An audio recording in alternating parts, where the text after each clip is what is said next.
I use Reddit. Reddit's amazing. Well, good evening and welcome to Queer News Tonight. This is the world's first and only LGBTQ plus daily evening television news.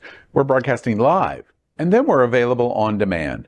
And we're available on all smart televisions, including Roku, Apple Television, Android TV, Amazon Fire TV, YouTube, and Facebook. It's time to queer up the news. It's Monday, April 24th, 2023. We are live and literally out of the closet and into the headlines. So many of your important stories we're going to tell this evening on Queer News Tonight.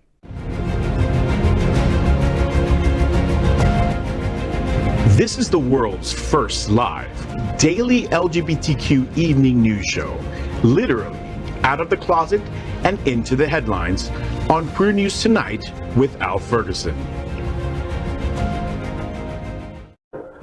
I'm your anchor at Queer News Tonight, Al Ferguson, and this evening we bring you the news of and a perspective representing the LGBTQ plus community from South Florida, America, and across our planet. This is the world's first and only unedited live LGBTQ plus evening news show. Whatever happens unique in LGBTQ plus news, you will see it and hear it.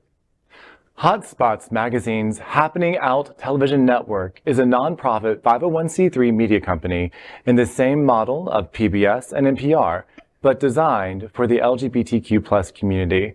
Our mission is to support the 10 pillars of our LGBTQ plus community.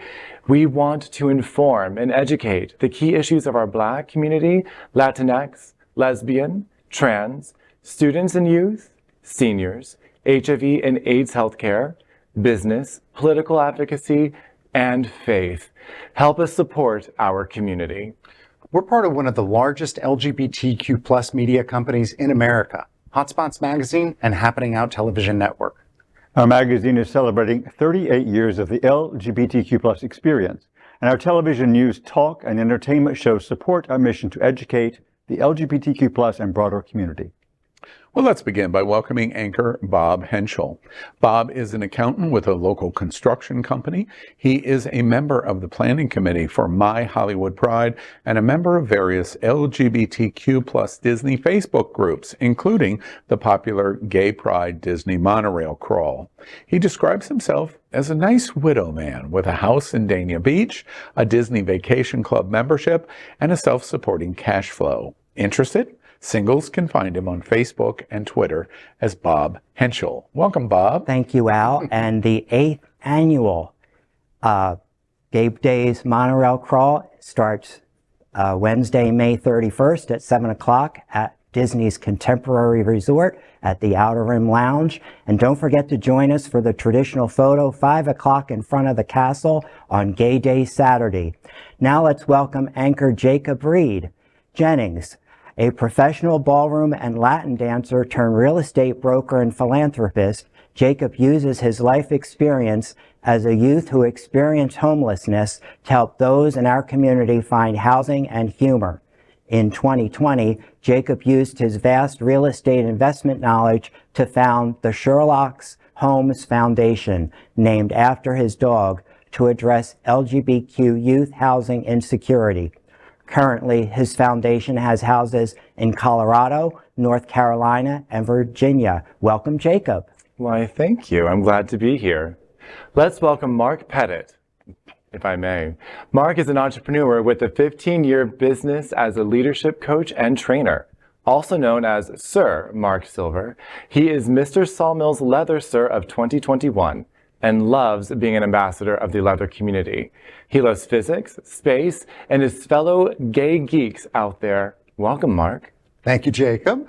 Let's welcome anchor Dale Stine. With a background in music and the arts, he's a well-known photographer, famous for his photographs of internationally acclaimed DJs, drag personas, and other entertainers, including our very own Faye What? He is presently the director of music ministry at Unity on the Bay, as well as moderator of South Florida's largest LGBTQ plus Facebook group, Miami Gay List, which can be found on Instagram at GayListOfficial. Good evening, Dale. It's great to be here, and I just want to put in a plug for Outshine Film Festival, which is going on right now, and Many of our commentators are part of that festival, and I'm going a couple times this week, so check it out, Outshine Film. We are the reporters for Queer News Tonight, and this evening we begin with the queer headlines. The LGBTQ+ community in South Florida and across America is diverse. Our community across the world is vast. And here are the bullet points of the queer news from today, Monday, April 24th. Happy birthday, Barbara Streisand. Well, first let's queer up the road to Stonewall. Florida Pride Parade banned as city bans under 21 attendance only seen behind privacy fences. Governor Ron DeSantis and radical members of the Florida GOP seem to have accomplished what they intended, to divide the LGBTQ+ community and the communities we live in, to make decisions that harm some or all of our community. This weekend, South Florida's Treasure Coast Pride made the dire decision to cancel its LGBTQ+ Pride Parade and restrict its Pride Fest events, a decision that came just 72 hours before the festival. The city played a heavy role in decision-making for the Pride nonprofit because of access to city streets and facilities. Both the city and Pride canceled and made changes in anticipation of Governor Ron DeSantis' signing a bill intended to prohibit children from attending drag shows. The parade cancellation may be the first Pride parade cancellation of this type in American history. Pride also changed access to the entire Pride event to adults 21 and older, forced security ID of every guest, and the city facilities hung privacy blackout covers on all fences that surrounded the festival so no one on the outside could see in. I attended the festival and was shocked by what I witnessed. First, on my arrival, all representatives from Treasure Coast Pride, operated as the Pride Alliance of Treasure Coast, told me that all officers and board members had no comment and would not be speaking to me. Approximately 3 hours later, fortunately, Treasure Coast Pride Alliance President Jack Waldrop spoke to me on camera. Well, what predicated the decision to cancel the parade 2 days before the parade event? Sure. So a good half of our parade had drag queens in it. And between us and the city, it was determined that we couldn't control the outside and what was being seen or not being seen because it was outside of the perimeter of the actual event space. And so to err on the side of caution, the decision was made by both parties to end the parade and move on with just the event where we could control who was coming in. So the Pride Alliance, which you're the president of, made the decision that instead of having the parade with no drag queens, you made the decision that there wouldn't be a parade if you had to live in that parameter. Correct, we did. You know, there's going to be Pride organizations where early in the season, we're coming up on June Pride Month, obviously. Pride organizations around the country that are in states that are affected, like Florida, are going to face these same kind of decisions. As president of Pride Alliance of the Treasure Coast Pride, what would you recommend to those prides around the country that are going to have to face this exact same decision? Have broad shoulders, because everything's going to be thrown at you as the organization putting on the event, because we have to maintain our 501c3 just like anybody else does that is a nonprofit organization. Whoever's hosting the event with their liquor license has to maintain their license. So have broad shoulders, work together, don't fight each other. The whole point of Pride Fest is to support our community and show our love with each other, and the more we fight against each other, the worse that's going to be. So work with your city, work with the county, still have the Pride Fest that you want to have with the exceptions that you have to make, because, you know, us staying inside and hiding is not going to change what's going on. Getting out and showing people, you know what, this may be what's going on, but we still support each other, we still love each other, and we still love everybody. And so it's just important that we continue to do what we need to do. Waldrop told me they were concerned about that loss of their nonprofit status, and that to be, quote, be on the side of caution, end quote. The city and Pride made this decision. As we reported extensively on Queer News Tonight, Florida passed one of the most comprehensive anti-drag, anti-LGBTQ+ bills in history that critics have suggested was designed to be intentionally vague. The legislation, now waiting on the governor's signature, would give the state broad powers to revoke food and beverage licenses from businesses that admit children to those performances.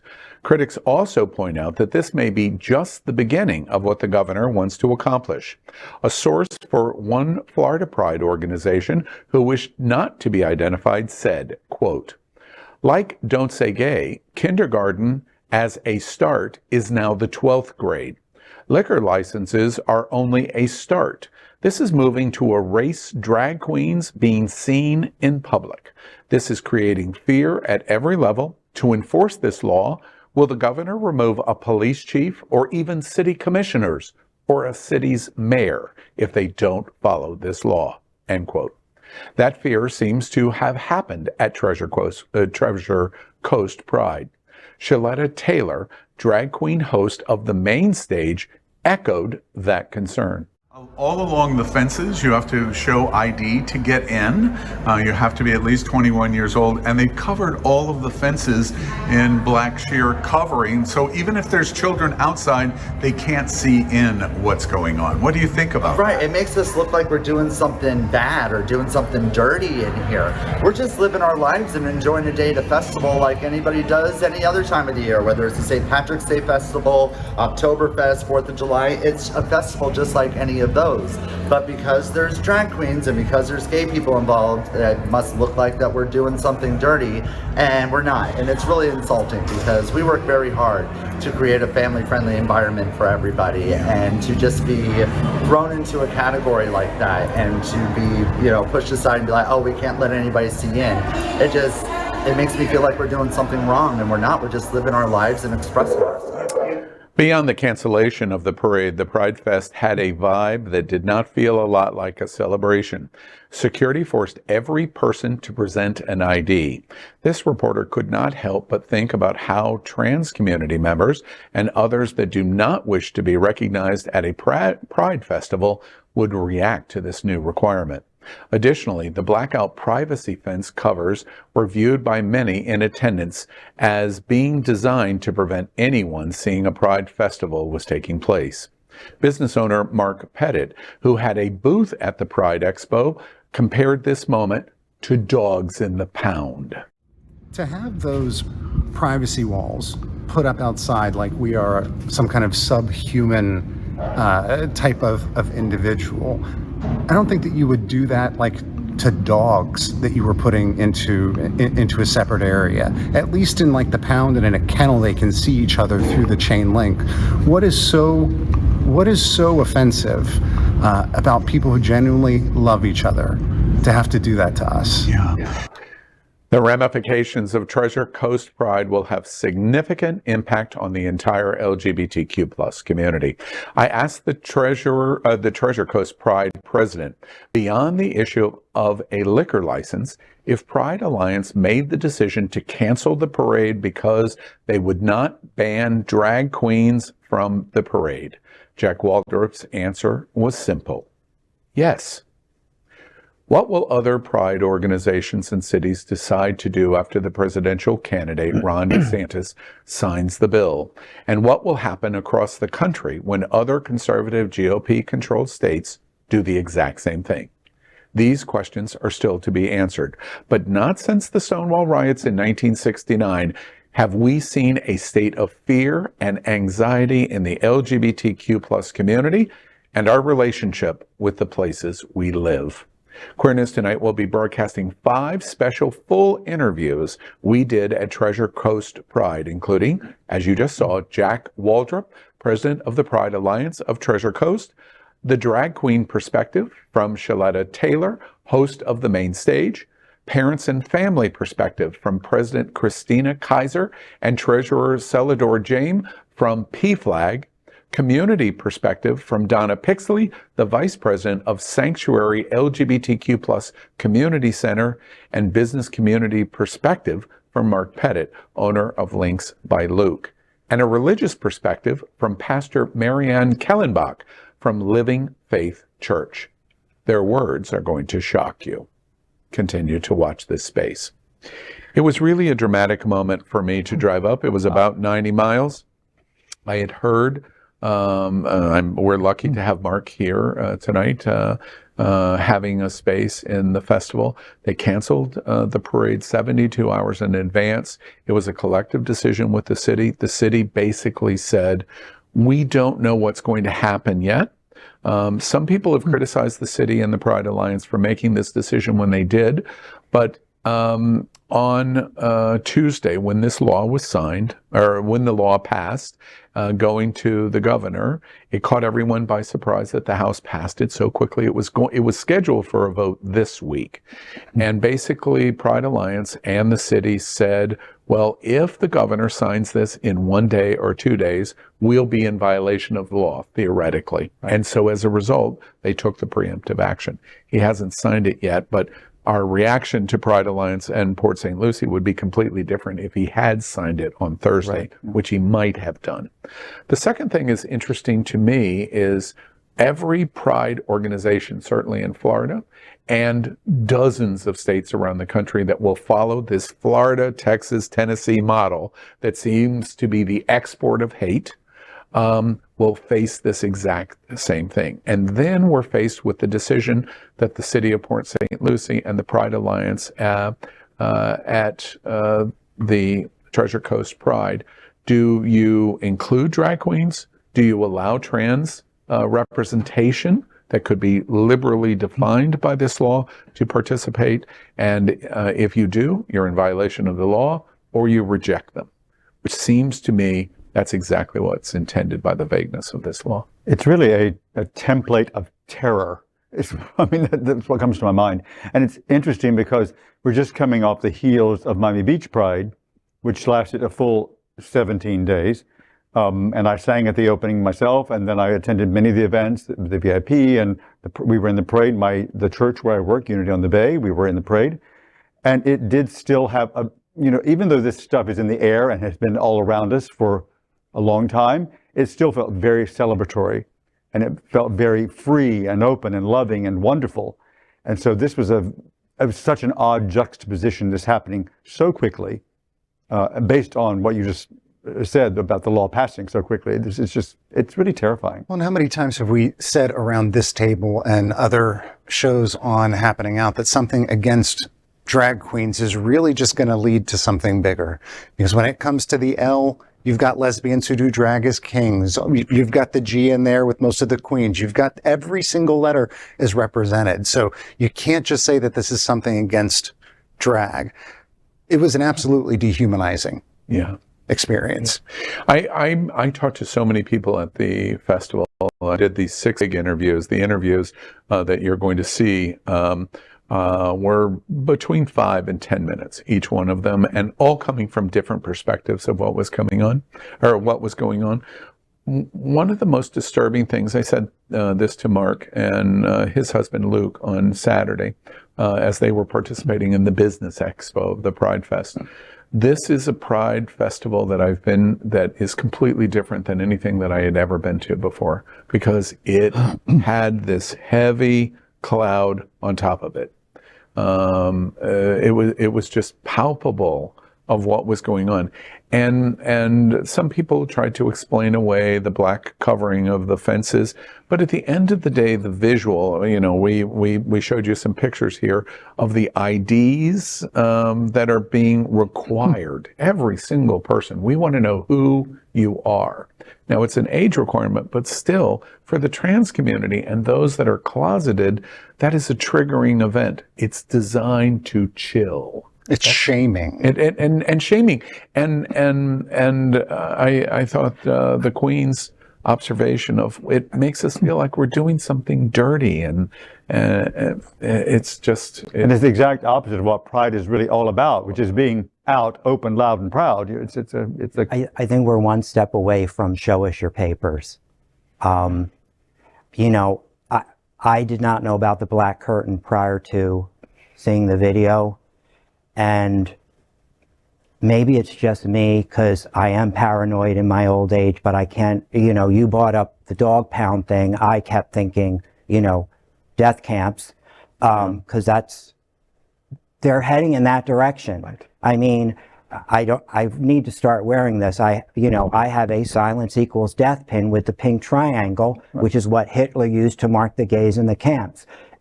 we're a lot, in my opinion, we're a lot closer to that than I think any of us want to admit. And, I also think at some point, and I actually heard a lesbian make this point, the last foreseeable past, Pride's been a celebration and it's been wonderful, but I think we need to start shifting our thoughts to less drinking and more protesting, because, my button says it, silence equals death.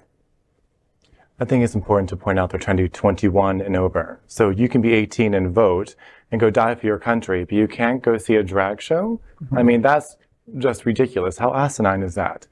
I think that our Pride events need to do something bigger, though. It's more important now than ever that we actually use social media to get this message out there in a loving, encouraging way, so those who cannot attend our events see that we are doing something honorable and exciting, that they have other ways to participate.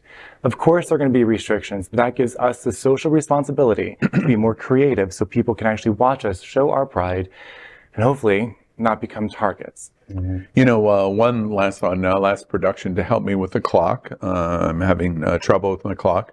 I do want to voice support for Jack Waldrop. You could see in that interview, that's a 10-minute interview that I did, and that was just a snippet of the interview. The weight of the world, literally, in this little community in South Florida, but in a more rural. It's not Broward County, it's not Miami-Dade County, it's not Palm Beach County. The weight on him. He was poised and collected. He was great. It was. I just have to voice support because he has been so criticized. And until you walk in those shoes under the pressure of the governor and the GOP and the city saying, this is what you got to do, you got to do, you got to do on this kind of crisis decision making, you just don't realize how difficult it is for a volunteer in a situation like this. And honestly, I think Pride Alliance did the best they could in this situation, faced with what the city and what the state is saying you can do. And they didn't hide. And they did not. They ultimately, hide. And this story, the reason why we include this in the story is when I arrived and everybody said, wait, it's out from Queer News Tonight, no comment, no comment, no comment. And there is ultimately comment. Good for Pride Alliance and good for Jack Waldrop for doing that. And one of the other questions that I asked Jack is to all the LGBT that are listening to you and watching this event, we're going to show you a little clip of what he said everyone should do now. Jack, you're the president of the Pride Alliance of Treasure Coast Pride. What would you recommend to average front and center LGBT? What should we be doing now? Get out and vote. Especially in Florida, we have the GOP is made this change, and if everyone gets out and votes their opinions and gets their word and their thoughts out there, then we can make a difference. Next, let's queer up education. Florida has statewide student walkout to protest DeSantis and GOP censorship. High school students in Fort Myers walked out of class Friday as part of protests against the bill to overhaul higher education in Florida. College students in Orlando also took part. There is a right and there is a wrong, and right now the state of Florida is wrong! Republican Governor Ron DeSantis' proposal includes eliminating diversity programs, banning gender studies majors, and weakening tenure protection for professors. They're not going to be able to learn history. Being able to learn history is so important so that we don't repeat it. But DeSantis isn't backing down. He says diversity, equity, and inclusion is really about imposing an ideological agenda on students. DEI more appropriately stands for discrimination, exclusion, and indoctrination, and that has no place in our public institutions. On Friday, April 21st, hundreds of Florida high school and college students walked out of classrooms to protest Governor Ron DeSantis and his education policies. The 24-hour action, also called Walk Out to Learn, called for students to walk out of their schools, register to vote, or check their voter registration status.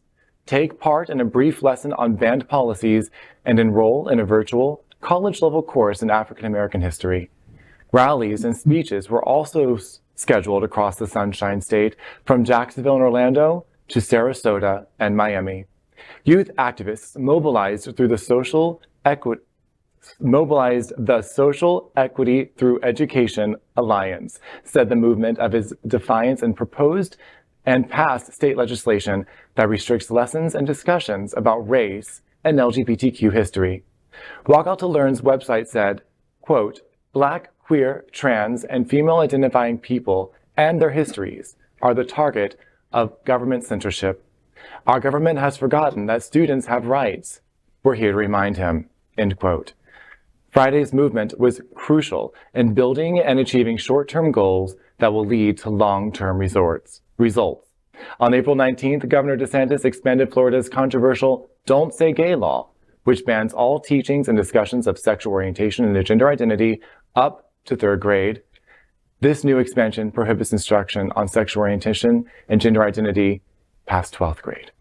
I find it interesting that we are talking about this the right now, and with New School, which was founded back in the 60s under the principles of being inclusive and diverse as part of their charter, has been given $15 million to find new faculty and just ousted everybody. It's crazy what they're doing to try to make sure that we can't say that we're diverse or inclusive. I will also add, I remember seeing this on my social media, that they specifically did not allow this to happen on their campus, and they had to move their event off campus. I remember seeing that on the social, I think it was Twitter. I'm curious for all of us. So this happens on Friday. What kind of impact do you think the walkout has had on LGBTQ community? Did it affect, Tampa Bay, Orlando, Broward County, Miami-Dade County? Did you hear a lot in the LGBTQ community that this was going on, that there was much effect? I heard nothing. I heard, I'm always on the social stuff, and I know, quite a few people who are involved, but I only saw it because I think I was kind of looking for it. I don't think it was really out there that much. And I think quite frankly, I think there's so much going on that's bad for our community and many communities that it's kind of almost impossible to keep up and stay focused on everything.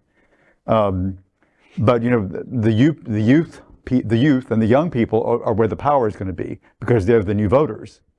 But Is the strategy of overwhelm us then? Because that's what I hear you say. Is that strategy effective? Is it working? Are they beating us because... You mean like DeSantis? He's just pummeling us. That's what it's just like one thing after another. I think, I can't speak for anybody at the table but me. I've gone through so much because I've been around a little bit, and I never thought I'd see gay marriage in my lifetime. And, and now things are slowly rolling back to, and I'm having bad 70s flashbacks because of it. And, I was way too young in the 70s to be doing drugs, but still,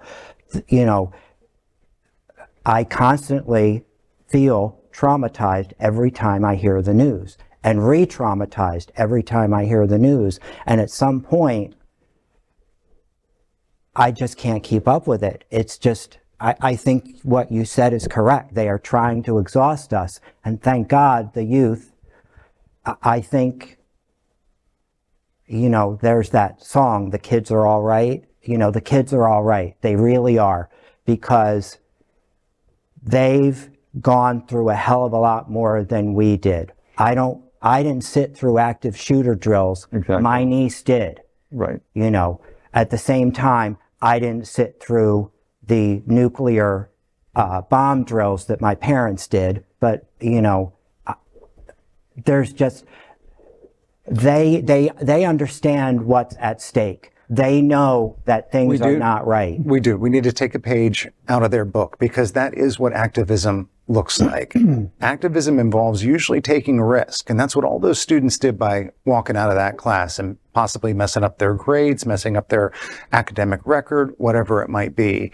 And I think we are very lucky here in South Florida to have some great activists like our Max Fenning, who runs Max is amazing. PrismFL.org. In fact, they're having a big gala. On Saturday, the 6th. I don't want to pour water on your observation, but I asked the question. In the civil rights movement, John Lewis and the Martin Luther Kings helped to organize the response, but they weren't the thousands or the tens of thousands or the hundreds of thousands that showed up to support the organizational structure. So these students walk out and they organize. My question is, where were the tens of thousands that showed support? Because it was maybe tens of tens or something like that, which is especially as connected as we are on social media, it should spread like wildfire. Why isn't it? That's the question here. You know, if we're going to recognize, like Dale's observation, that we're just being pummeled, when do we begin to say, okay, that's enough and our activism is going to kick in? Because I don't feel or see that. Does anyone else see it? There has been, so back in 63, there was something created called CUNY land trusts, okay? And they were designed to help lower income Black families actually obtain home ownership. It was one of the many brilliant things that came out of the civil rights movement back in the 60s. However, no one talks about this. They don't talk about this as a way to actually end housing inequality, for example. That just goes to show there are several tools that have been made accessible for us as a community to actually leverage and create a voice by having assets in our community to actually fight back and have some actual strength. However, we're not utilizing what we already been given. Yeah. We're still screaming and not actually implementing what what we already have created. We need to really look at that. How can we create fortresses and fortitudes within our community and make our voices heard by power, not just screaming into a void? One last quick observation before we move on to our next story. I'm sure Mark realizes this in terms of being at Treasure Coast Pride over the weekend. So we're dealing with the cancellation of the parade. We're dealing with a move to 21. We're dealing with IDing every single person. And we're dealing with privacy screens on the fences. And when I came, I arrived about 1 o'clock in the afternoon. I was expecting to see a full protest of the event. And when I arrived, there was no protest of outside that this was happening. From the anti-LGBTQ. No, well, yes, but also from LGBT that was saying no, you know, in protest of that. There was not a single protester against Treasure Coast Pride. There are no Proud Boys. There's no Moms for Liberty. There's no protest at all. And I couldn't help but wonder, well, they're very satisfied with what happened at Treasure Coast Pride. They are. And so therefore, where are our activists and our protesters where this has happened at Treasure Coast, and where are our voices?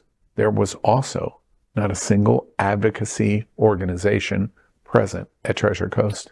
No carrying a sign and protesting, no booths in terms of registration, fight back, act up. No Equality Florida, there was no organizational structure. And we report that this is likely the first Pride parade ever in history in America canceled under these circumstances. And our advocacy of our community allows it to pass unchallenged. Do you think it was because there just wasn't enough time to organize something? Well, no, the email came out Thursday. You would think that Congressman Lewis, wasn't congressman at the time, in 1968 says we're going to meet at the Pettitt Bridge. A lot of people would show up at the Pettitt Bridge. That didn't happen on Saturday. What's going on? Maybe there is, I think that we are at a bit of a loss though, because a lot of the people who would be at the age of running organizations and taking things by the helm is one of the most, just numbers-wise, damaged populations that we have in going through the entire HIV and AIDS crisis. I think that they've really got us in an unfortunate situation in terms of those numbers and leaders that we're missing. Okay. Okay, next, let's queer up gay culture. Kokomo City trans documentary star Koko killed in Atlanta. Right now, Atlanta police say they are also investigating 3 shootings involving transgender women. They've all happened this year. Police say an unknown woman was shot on Highland Avenue on January 9th after an argument. Then on April 11th, Ashley Burton was shot and killed at an apartment complex on Fairburn Road. And on Tuesday, Koko was gunned down on Martin Luther King Jr. Drive Southwest. So Atlanta police sent us this statement saying officers are committed to identifying everyone involved in these incidents. The department also said its LGBTQ plus liaison is aware and closely monitoring these investigations. Koko, whose non-performance name was Rashida Williams, starred in the Sundance Film Festival documentary Kokomo City, along with Daniela Carter, Leah Mitchell, and Dominique Silva. Was found dead in Atlanta on Tuesday. She was 35. Atlanta police found Koko with a gunshot wound around 11 p.m. at a shopping center. Authorities announced her dead at the scene. While police haven't identified Koko as the victim of the fatal shooting, several cast members of Kokomo City and Smith have taken to social media to confirm it was Koko. Besides the film, Koko was also a rapper. Kokomo City won the Next Audience and Innovator Awards at Sundance.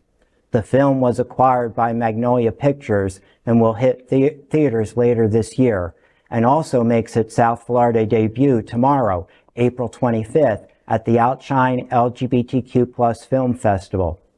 LGBTQ+ media advocacy group GLAAD wrote on its website, quote, "Williams should be alive today.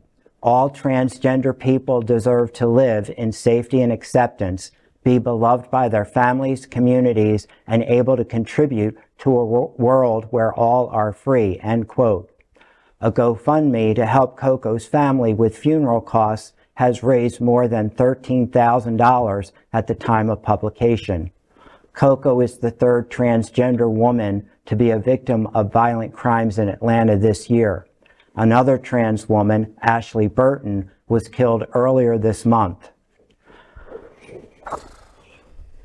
You know, I couldn't help but think, because there was a little discussion while the video was going on. I've heard the analogy of a tennis ball machine, and the tennis balls just keep lobbing at us all as a group. You know, they come for the gays, they come for the drag queens, they come for the trans people. And here we are trying to dodge it all. And what other choice do we have? True, but you know, I wrote down in my notes, back in the 90s when I was living in New York City, we had a group called the Anti-Violence Project. AVP. Yeah. I still have the whistle they issued me. It was one of those old-fashioned police whistles, and it's like, do we need to go back to that? Where it's like, yes. I mean, I'll go to my shoebox where I know I have it and pull it off the long link of key rings I have, because it's, you know. I'm curious, and probably an unpopular question. Many viewers are going to not appreciate the question. Do you feel like you're being attacked? Personally, you? Yes or no? Yes. Because what's happened to you in the last month that you feel attacked? I don't feel safe in my own house. Why? And because I think it's only a matter of time before. That's a projection of what is to come. Do you feel unsafe? I personally, no. And Mark, do you feel unsafe? No. Okay. See, I just have to take a moment. Yeah. I have to take a moment to say this story is about a very specific segment of our community. Yes. And what I think is going on frequently is the trans community is under full attack and afraid all of the time. Mm-hmm. Drag queens cannot, I've heard many queens say and talk about how they're going to get to a venue and where they're going to dress and they're going to do their makeup because they can't do what they once would have done and prepare the presentation in home and take the car because they can't do that. That's not my experience. That's not your experience. That's not your, okay, but I don't think that that is mostly most privileged white gay men's experience. To your point, that there was a HRC study that came out last year. So I wanted to look up the numbers on this. 63% of victims of fatal violence are Black transgender women. And I think the point of this story is that there are portions of our community that are in full danger. But I don't think most of us generally of a certain age and a certain race have the same experience. I'm not under the same attack. And as a result, I can't help but wonder if maybe that's why we're not as engaged on these issues as we should be. Well, we talk about this very often on this show. Remember just a few months, I'm old enough to remember just a few months ago when we talked very heavily, as we still do, but we talked very heavily about the trans community. And are we going to stand together as an LGBTQ plus and really include the T and really stand up for the T? I did not see the whole drag thing coming. I really didn't see that coming. It started with Our House, if you remember, of course. That's why the first thing. And then it was like, oh, wow, I did not see that coming. Yeah. And so now, maybe there's not the same level of, but it is, as you say, it's very close. Because if a queen can't get ready at home and even put on her face and get in the car and go, then that's true danger. Yeah. So now, the true heroes, sheroes, if you will, of our community are the ones most at risk and most in danger. And it still comes back to, are we going to stand up and stand true and stand together? I think and that's we must. The pinnacle question of 2023. Are we going to or not? You know, and we have to move on. But it's interesting to me, to the point that you just made, is literally, we talk Stonewall. Literally, the activism in 1969 was trans women of color and trans women and drag queens. Hello. Yes. They dragged us along with literally. And now they're crying in need for us. Unfortunately, there is a school of thought that would like to erase that, because I've heard it personally. Yeah. It's wrong. I get it. But there is a school of thought that would like to pretend that didn't happen, or it didn't happen the way history wrote it. Next, let's queer up drag culture. Before today's drag attacks, the straight world loved Barry Humphries, Dame Edna, a life well lived. Sad news this morning. Oh. Famous tagline, hello possums. Oh. Some very sad news today. Australian comedian Barry Humphries, best known for his comedic character, Dame Edna, has unfortunately died. Dame Edna became a star in the 70s in the UK, known for her quick wit and boundary-pushing comedy. You're looking wonderful. You're ageless. Well, I'm trying to be ageless. I've had a little work done, but not quite as much as some.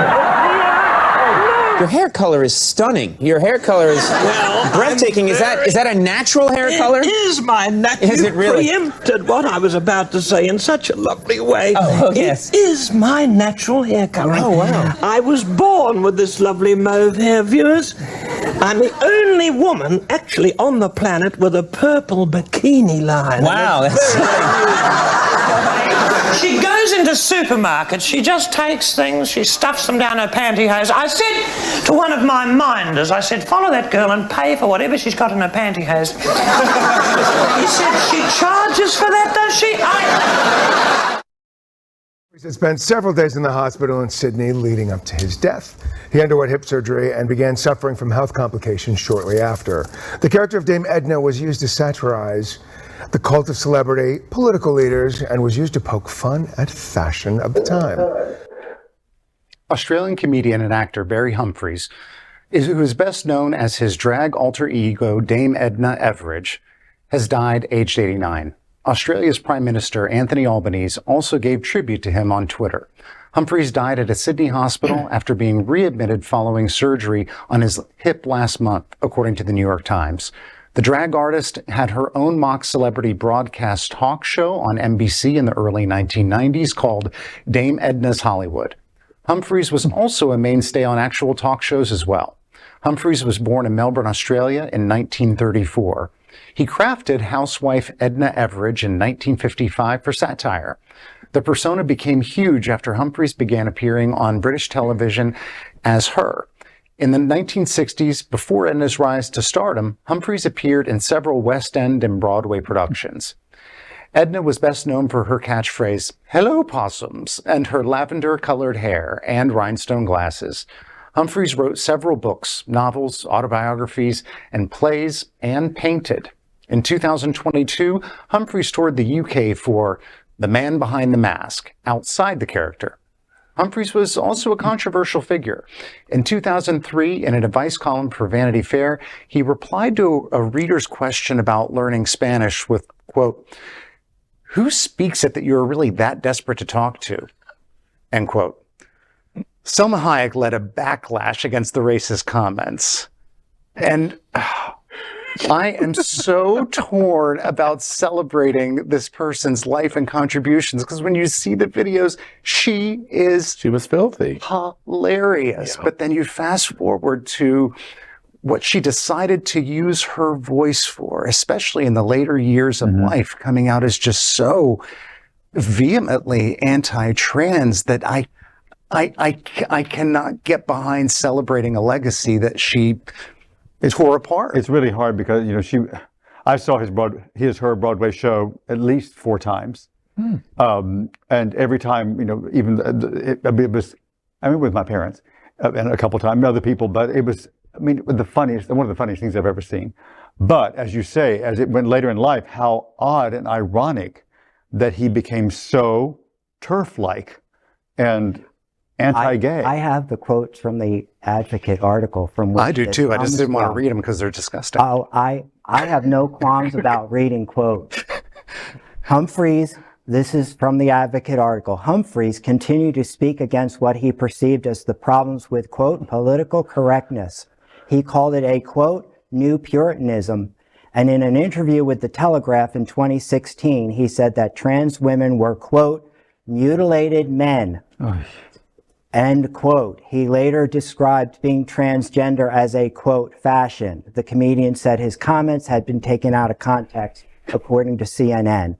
And unfortunately, I can't help but think of my friend, the late Sal Piro, up in New York, who, while he never told me, there was a strong resemblance between the drag he did on stage up there and Dame Edna. It was just the same kind of. I think one of the big issues of Dame Edna is in the 1990s. There's a whole generation of millennials and Gen Zers that have absolutely no idea what we're talking about right now. No clue. It might as well be Thomas Edison when he discovered electricity.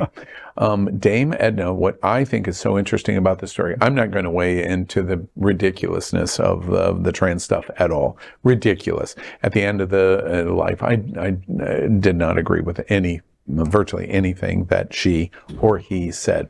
One of the things that I do think is super interesting in what is going on today is Dame Edna was universally loved by Republicans in the 1990s because Dame Edna was personal friends with the Queen, and they hung out and did jokes, it was only a joke, of how her and Lizzie, as she would call her, and was universally loved. It required a person or a group of people to demonize drag queens, and those people didn't exist in the 1990s. Right. And as a result, Dame Edna was a superstar in this circle in a completely different trajectory to a RuPaul, for example. RuPaul, arguably, Dame Edna was way bigger in 1994 than when RuPaul was doing the VH1 show. That's how big Dame Edna was. For me, I have an a long-time memory that I will always cherish. In 1988, I was in Cardiff, Wales, and I had never even heard of Dame Edna. And I was in Cardiff, Wales, and there's nothing to do in Cardiff, Wales. And so the concierge, who was gay, said, oh, you should go and see Dame Edna, cherished, blah, blah, blah. And went to the Art Center, and it was arguably the funniest thing I've ever seen in my entire life, even until today. Right. It was genius. I was watching someone that was genius in drag performing comedy. Yeah. Well, next, with that in mind, let's queer up drag culture. Lizzo defies Tennessee drag ban with iconic RuPaul's Drag Race queens.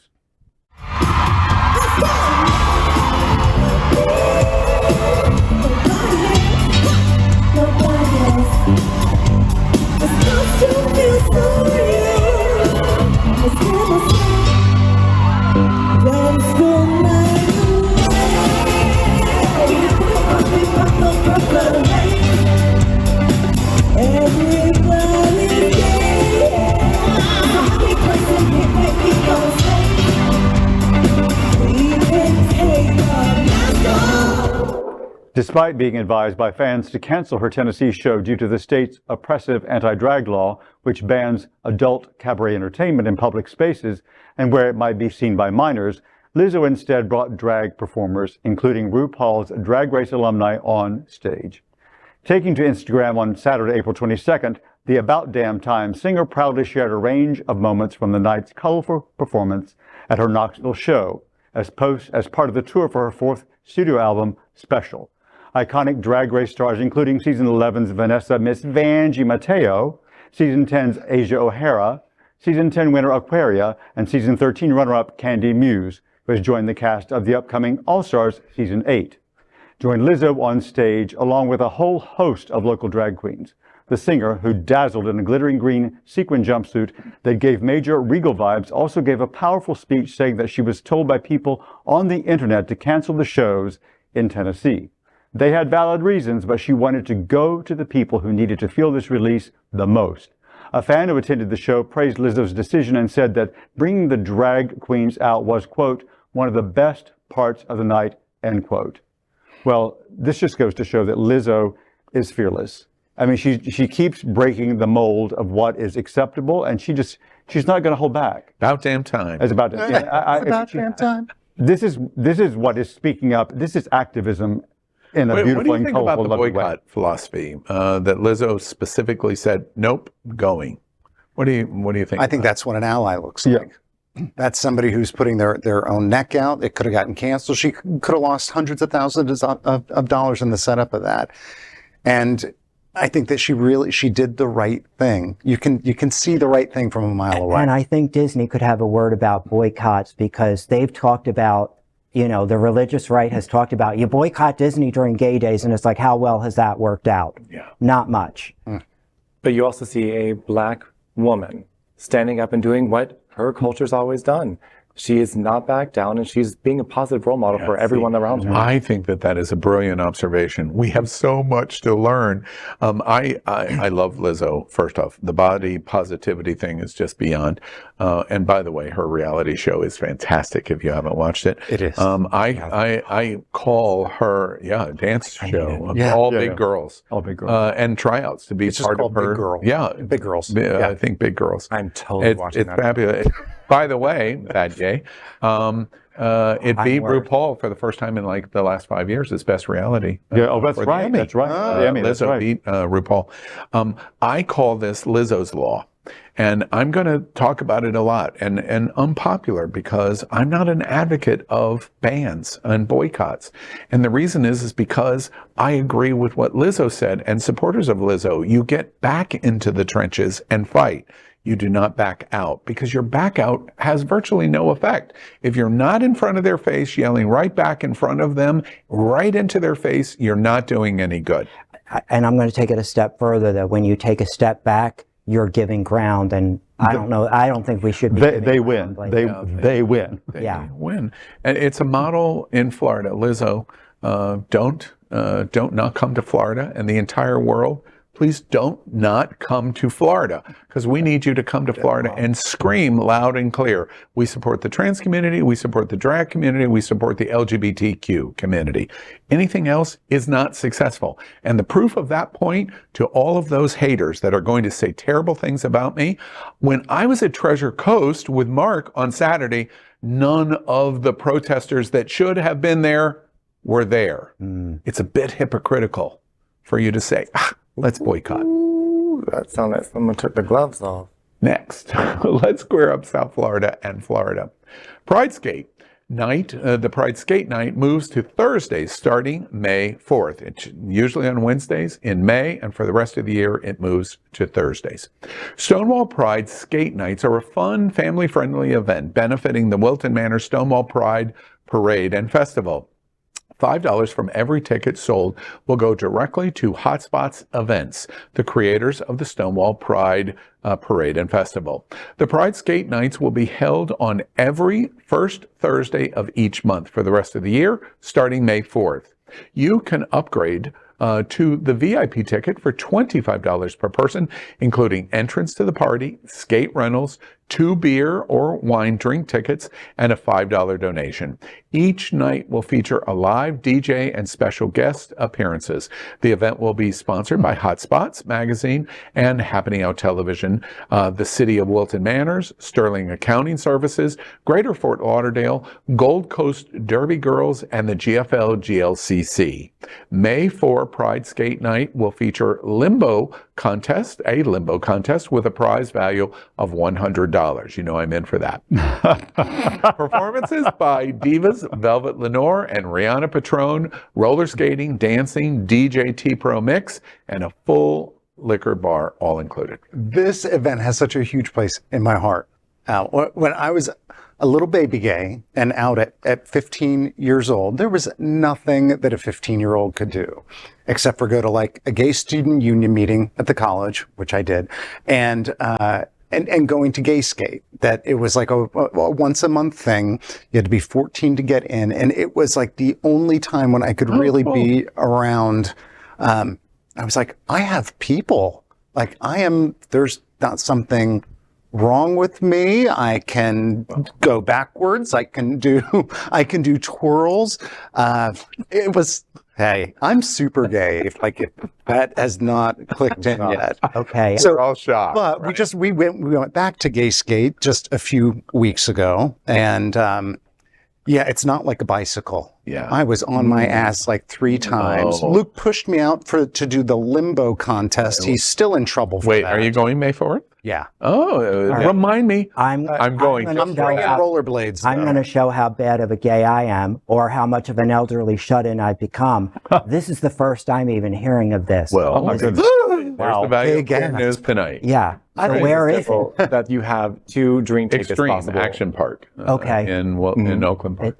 Yeah. I was a professional dancer. I know how to work my balance. I've got great feet, but you put me on those 4 wheels and I fell on my assets twice. I still have bumps on them from like 2 months ago. It's ridiculous. All right. So you're going May 4th. You're going May 4th. You're going for the first time. So I'm going to watch the Three Stooges on. Sounds exciting. Or on their assets. Right. But what is going to happen with this though? Because there's drag queens that are performing. We're going to cross they're that bridge when it comes. That's what we're going to do. Just But go. May 4th, we're going to have a great For now, Hell we're skating yeah. over it. Right. Hell yeah. Exactly. I see what you did there.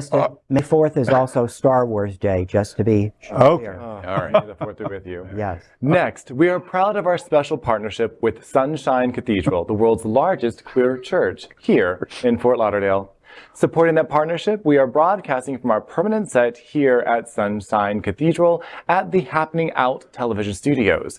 We broadcast Sunshine Cathedral's Sunday's International Service at 10:30 a.m. That was a lot of S's.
Well, we finished tonight's Queer News headlines with a segment we call LGBTQ plus 1 Minute News. LGBTQ plus 1 minute news. Let's queer up business. LGBTQ brands are leaving Twitter after hateful conduct protections are removed. Dozens of regional LGBTQ community centers are deactivating their Twitter accounts, decrying recent policy changes despite the rise of hate speech and calling on the app to do more to protect its users.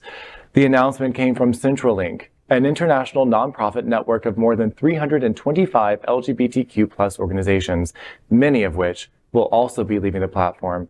Earlier this month, Twitter, led by CEO Elon Musk, quietly removed a portion of its hateful conduct policy that specified protection against misgendering and dead-naming transgendered users, adding to an already hostile, hate speech-filled environment.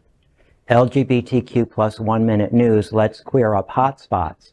HOTspots Home Improvement Edition on stands Thursday. HOTspots is one of Florida's oldest and largest LGBTQ plus media companies, and for 38 years has celebrated important events and conversations in the LGBTQ plus community. In this week's edition of HOTspots magazine, on stands this Thursday, the magazine celebrates home improvement. The featured story helps you to choose what the best home improvements are that will increase your home's value. Whether it's remodeling your kitchen or getting a new roof, the article will help you decide what the best improvements are for increasing equity. Pick up your copy at your favorite South Florida business this Thursday, or read it online at hotspotsmagazine.com. LGBTQ 1 Minute News. Let's queer up LGBTQ plus civil rights. Montana destroys elected democracy as the GOP prevents the first trans representative from ever speaking. If you disallow the use of the medical care that is accepted by every major medical association, if you disallow that care and don't allow people to have access to that, the only therapy left is either A, meaningless, or B, conversion therapy, which is torture. If you vote yes on this bill and yes on these amendments, I hope the next time there's an invocation, when you bow your heads in prayer, you see the blood on your hands. Montana's Republican-controlled legislature is punishing the state's first trans representative for speaking out about proposed anti-trans legislation by refusing to recognize her to speak on any bills moving forward. On Thursday, State Representative Zoe Zephyr, a Democrat, pointed out she wasn't being called on at all during a debate about defining sex in state law as not including trans people. A Rules Committee decided that the leader of the State House can opt not to recognize individuals without explaining. Zephyr said, quote, "This decision is a direct assault on the principles of our democracy and serves to silence the voice of my community, as well as the 11,000 constituents I represent," end quote. LGBTQ plus 1 minute news. Let's queer up LGBTQ plus civil rights. Clash between Hungary's Prime Minister Orbán and President Novak over veto of anti-LGBTQ plus law. Hungary's president, Katalin Novak, has vetoed a law widely seen as being discriminatory towards LGBTQ plus people, urging Parliament to strike a controversial paragraph that would make it illegal to anonymously report certain same-sex couples to the government. The Hungarian parliament approved a law earlier this month that, in theory, transposes an EU directive protecting whistleblowers, but would also allow making it possible for people to report on those who challenge the constitutionally recognized role of marriage and the family, and those who contest children's rights and identity appropriate to their sex at birth. The president said in a letter to the National Assembly that the law goes beyond transposing EU law and does not strengthen, but rather weakens the protection of fundamental values. LGBTQ plus 1 minute news. Let's queer up lesbian culture. Queer News Tonight celebrates Lesbian Visibility Week. Lesbian Visibility Week is here, and there's no better time to celebrate lesbians across the world.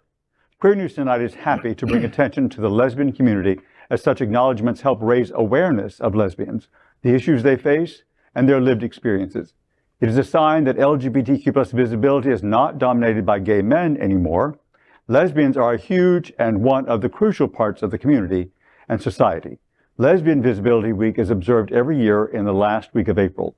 So if you're a lesbian and need that limitless pampering from your people, this is your day, girl. This year, the Visibility Day will be from April 24th to 30th, including Lesbian Visibility Day, which is celebrated on April 26th every year. Originally founded in 1990 in West Hollywood, California, it was observed annually in July. However, support waned, and in 2020, Linda Riley, the publisher and CEO of the lesbian monthly Diva magazine, revived it, and it's run in April ever since. That is today's news for the LGBTQ plus community on the world's first and only daily LGBTQ plus evening news show. If our community is important to you, share this news with your friends and family. Are you, like most of America, part of our very large television audience watching this live LGBTQ news broadcast right now on Roku, Apple TV, Android TV, and on Amazon Fire TV? Queer News Tonight is the only live LGBTQ plus digital television show in the world that is out of the closet and into the headlines. We need your support. If our community is to grow, we must tell our stories and bring them to the attention of the broader world. This is the only place in the world that tells these types of LGBTQ plus stories in motion and sound. That's the passion of HOTspots magazine, Happening Out Television Network, and Queer News Tonight.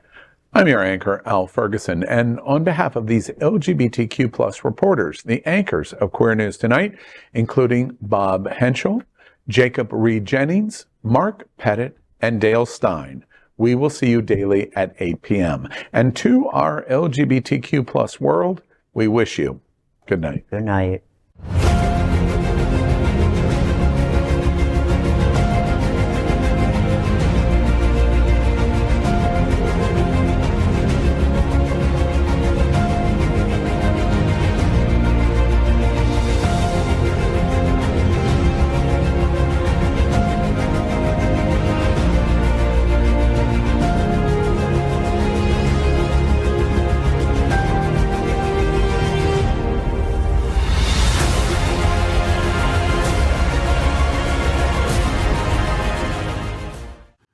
LGBTQ plus news is vital for our community and for the broader world as a whole.